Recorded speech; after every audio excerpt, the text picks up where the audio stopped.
Здравствуйте, я Людмила Корнеева. «Черный лебедь» Дарина Аронофски был снят за скромные для полнометражного фильма 13 миллионов долларов. В прокате же «Черный лебедь» заработал треть миллиарда долларов. И это одно из свидетельств популярности этой замечательной кинокартины. Аронофски рассказывал, что идея фильма о двойничестве появилась у него после прочтения повести Федора Достоевского «Двойник». А уже после просмотра балета Чайковского «Лебединое озеро» этот мотив конкретизировался в воображении режиссера как конфликтное двойничество белого и черного лебедя. Конечно, фильм «Черный лебедь» – это не фильм о балете как таковом. Тем не менее, в нем есть много интересного с точки зрения психологии искусства. В центре сюжета фильма, который сам режиссер Аронофски определяет как психологический триллер и фильм ужасов, постановка балета Петра Ильича Чайковского «Лебединое озеро» труппой Нью-Йорк Сити Балlet. Как мы помним, главная героиня фильма балерина Нина Сейерс в исполнении Натали Портман превосходно танцевала партию Одетты «Белого лебедя». Но у нее не самым лучшим образом получалось исполнение партии Адилии «Черного лебедя». Чего же именно добивался хореограф Тома Леруа в исполнении Винсана Касселя от Нины? И что именно у нее не получалось? Я думаю, многим зрителям приходилось слышать об аполлоническом и дионисийском началах в культуре и искусстве. Эти понятия используются в эстетике, философии, культурологии и отсылают к образам греческой мифологии. Аполлон – бог света и покровитель муз, призывающий к разуму, логике, порядку, ясности. Дионис, он же Вакх и Бахус – бог растительности и виноделия, олицетворяющий иррациональность, страсть, эмоции, инстинкты. Упоминания об аполлоническом и дионисийском встречались уже у Гёльдерлина, Винкельмана и некоторых других поэтов и мыслителей. Но действительно популярными эти понятия стали после публикации эстетического трактата Фридриха Ницше «Рождение трагедии из духа музыки», в котором Ницше обосновывал двойственные дуалистические истоки искусства. В своей работе Ницше писал, что для создания совершенного произведения искусства дионисийскому началу не хватает формы и структуры, а аполлоническому не хватает необходимой жизненной силы и страсти. И только в соединении обоих начал, аполлонического и дионисийского, и может рождаться совершенство. Если приложить эту концепцию к фильму Даррена Аронофски «Черный лебедь», то у Нины изначально все было хорошо с аполлоническим началом, то есть с партией белого лебедя, Одетты, но у нее были проблемы с началом дионисийским, с партией черного лебедя, Адилии. Дионис в древнегреческой мифологии связан с вином, иррациональной страстью, оргиями, вакханалиями, экзальтацией, экстатическими танцами и даже насилием и безумием. Примечательно, что путь Нины к постижению дионисийской по своей сути партии Адилии, черного лебедя, начинается с разрыва со светлым, упорядоченным, строгим, рациональным миром, который пытается организовать вокруг своей дочери Эрика. Лили же в исполнении актрисы Милы Кунис приводит Нину в бар и угощает ее выпивкой, да еще и с некоторыми добавками. Затем следует эпизод почти вакхического танца в том же баре. Именно тогда в баре Нина на свою белую майку надевает и ту черную, которую дает ей Лили. Эти две майки на теле Нины – символ начавшегося в ней объединения аполлонического и дионисийского начала. Параллельно с освоением дионисийского начала усиливается, ускоряется и впадение Нины в безумие. Галлюцинация со схваткой в гримерной, ранение – это ведь тоже вполне в духе дионисийства. Кстати, мама, несомненно, пытается организовать жизнь Нины в строгих, ясных аполлонических тонах. Не случайны даже те светлые тона комнаты Нины. Но в самой Эрике присутствует и начало дионисийское. Вспомните те странные рисунки в ее комнате и рыдания тайком. А черные одеяния Эрики могут даже вызвать ассоциации с образом черного лебедя. Мать действительно играет в жизни Нины очень двойственную роль. Итак, под тем совершенством, о котором говорит Нина в финале, подразумевается объединение аполлонического и дионисийского. Но что именно не получалось у Нины с самого начала? Что именно требовал от нее Тамале Руа? Что конкретно в контексте балета означают его слова «отпусти себя», «расслабься»? Я постараюсь наполнить эти требования балетмейстера Тамале Руа более понятной конкретикой.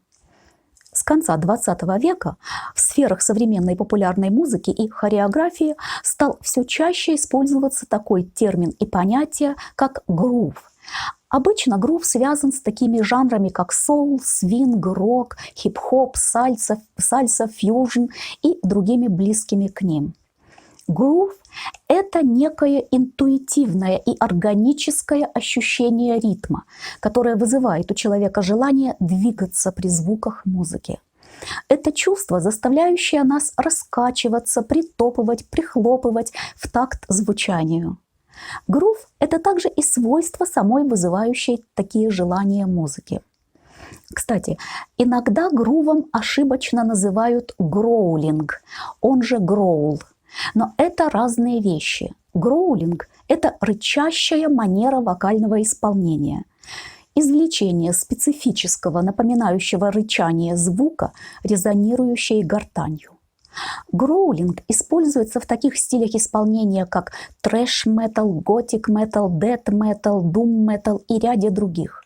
Есть даже грув-метал, в котором используется и грув, и гроулинг.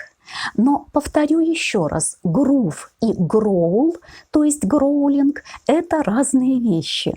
Грув о ритме и в вокале, и в инструментале, а гроулинг – это о манере вокального звукоизвлечения. Так вот, о груве.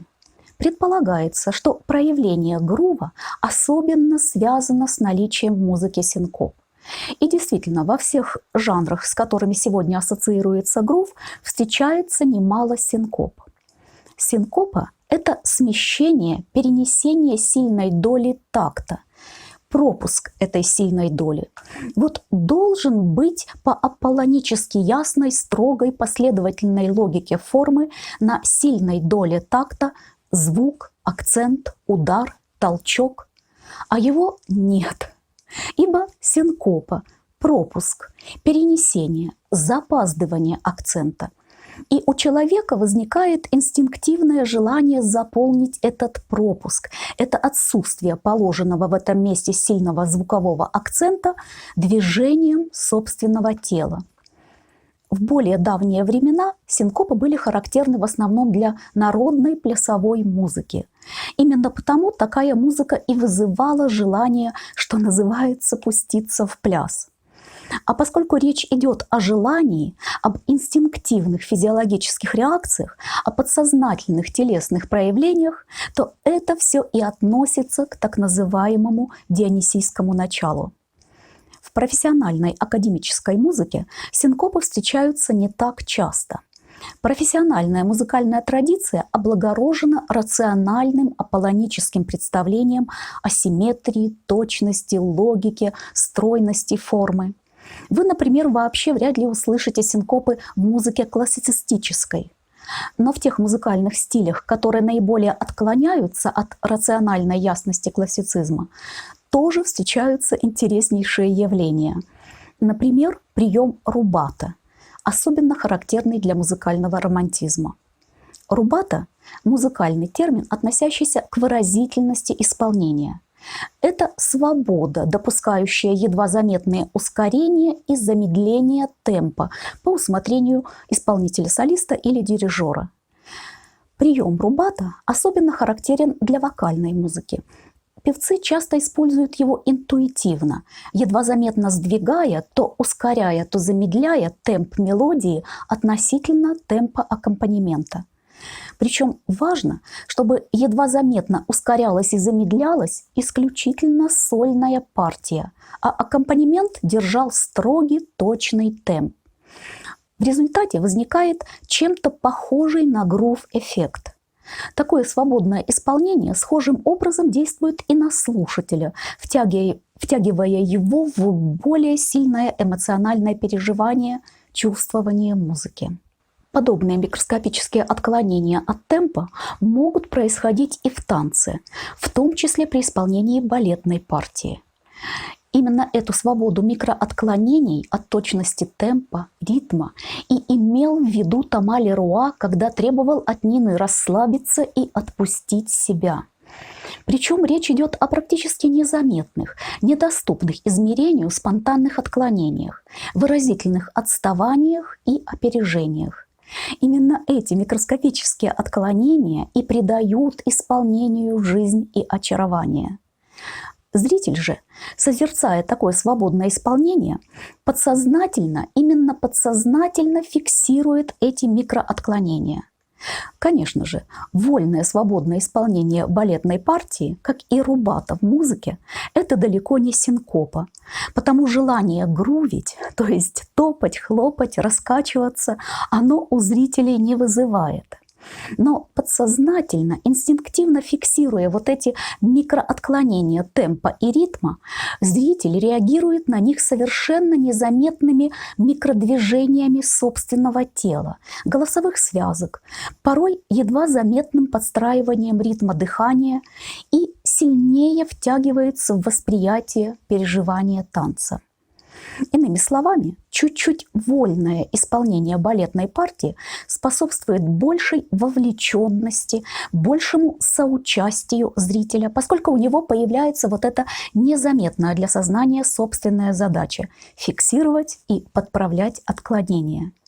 Еще раз подчеркну, поскольку речь идет о дионисийском начале, то это именно иррациональная, незаметная для сознания самого зрителя активность. Зритель и сам не понимает, почему он смотрит такое вольное, свободное, выразительное исполнение более внимательно, переживает его глубже. Также и у балерины эта свобода не может быть рационально просчитана и выверена. Нина должна была ее именно инстинктивно почувствовать и чувственно пережить. Станцевать для себя, а не для балетмейстера или публики. Можно сказать и так, что Нине нужно было внести в академический танец, балет, практически неуловимый, легчайший намек на пляску. Вот что, собственно, означали призывы Тома Леруа к Нине расслабиться и отпустить себя. Изначально наделена дионисийской склонностью к свободе другая героиня фильма «Черный лебедь» Лили. Лили не так хороша и точна технически, как Нина, но в ней гораздо больше свободы и страсти, то есть именно того, чего Нине изначально не хватает. Следует заметить, что имя Лили для этой героини фильма Аронофски «Черный лебедь» взято отнюдь не случайно. Во многих древних мифах и текстах, включая Каббалу, христианские апокрифы, арабские мифы, встречается женский образ с похожим именем. Например, первая жена Адама Лилит, ставшая демоницей. К слову, именно в демонической, дионисийской тональности звучит имя Лилит и в стихотворении Марины Цветаевой «Попытка ревности». Возможно, позже я подготовлю еще одно видеоэссе, посвященное фильму «Черный лебедь». Всего доброго и до новых встреч!